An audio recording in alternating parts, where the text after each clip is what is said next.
জীবন এক গল্প, কেউ বুঝে না, শুধু দেখে চিত্র। হাসির আড়ালে লুকানো থাকে চোখের জল। স্বপ্ন দেখি, ভেঙে পড়ি, তবুও থেমে যায় না।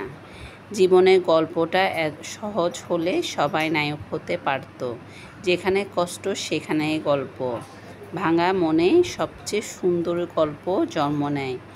একদিন এই কষ্টগুলো হয়ে উঠবে আমার সফলতার গল্প।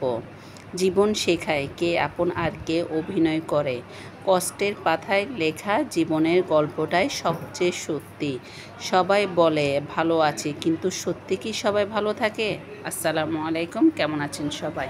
আশা করি সবাই অনেক ভালো আছেন। আলহামদুলিল্লাহ, আমরাও ভালো আছি।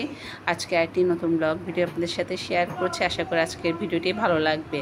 আজকে মজার মজার রান্না দিয়ে আজকের ব্লগটি শুরু করব। কী অবস্থা সবার? সবাই অবশ্যই জানাবেন সবাই কেমন আছেন, কোন জায়গায় থেকে আমার ব্লগটি দেখছেন। দিকে আজকে কিন্তু মজার রান্না করছে। এটা কিন্তু আমাদের এখানে বলে যে বাইলা মাছ, কি বাইলা মাছ, আর আপনাদের অঞ্চলে কে কী নামে ডাকেন অবশ্যই কমেন্টে জানাবেন। এখানে কিন্তু আমি হলুদ লবণ দিয়ে মাছটা ভালো করে ধুয়ে তারপরে এটা এখন রান্না বসিয়ে দিব।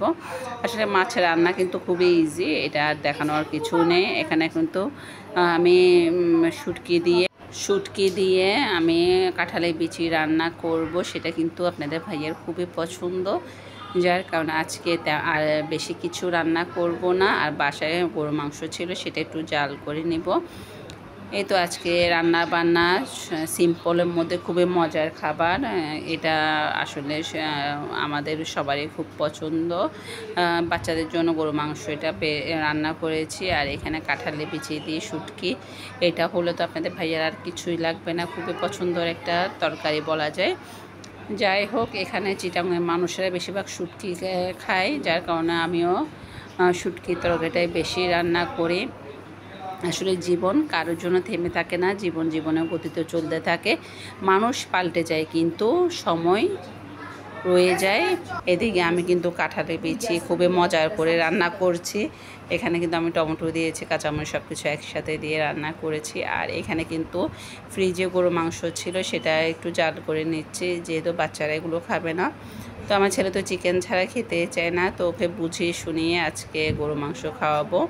ও একদম চিকেন ছাড়া ভাত খেতে চায় না। তো আজকে ওর জন্য চিকেন রান্না করব না। আজকে যেহেতু বাসার প্রচুর কাজ, সেজন্য আর অন্য কিছু তেমন কিছু ঝামেলার কাজে করব না।